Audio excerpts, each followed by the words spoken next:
2 মাস হতে চলল ইরান যুক্তরাষ্ট্রের যুদ্ধ পরিস্থিতি।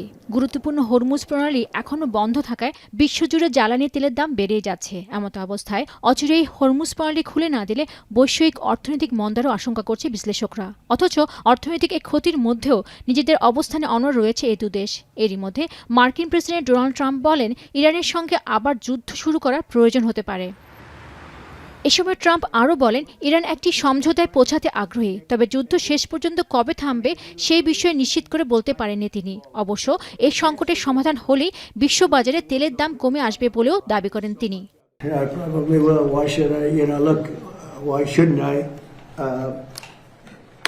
Italy has not been of any help to us, and Spain has been horrible, absolutely horrible. You know, it's NATO. It's not even the fact that they're bad. It's one thing if they said nicely, you're not going to have to pay a little bit more for gasoline. The gasoline, the oil will go down rapidly as soon as the war is over. এদিকে ইরানের ওপর যুক্তরাষ্ট্র নতুন করে আক্রমণ করলে জবাবে দীর্ঘ ও কঠোর আঘাত হানবে তেহরান। ইরানের বিপ্লবী গার্ড বাহিনীর এক জ্যেষ্ঠ কর্মকর্তা জানান, ওয়াশিংটনের হামলা চালালে মধ্যপ্রাচ্যে থাকা মার্কিন ঘাঁটিগুলো লক্ষ্য করে হামলা চালাবে তেহরান। এদিকে বন্দরগুলোতে অবরোধের মধ্য দিয়ে ওয়াশিংটন তাদের সামরিক অভিযান সম্প্রসারণ করছে বলে অভিযোগ ইরানের প্রেসিডেন্ট মাসুদ পেজেশকিয়ানের।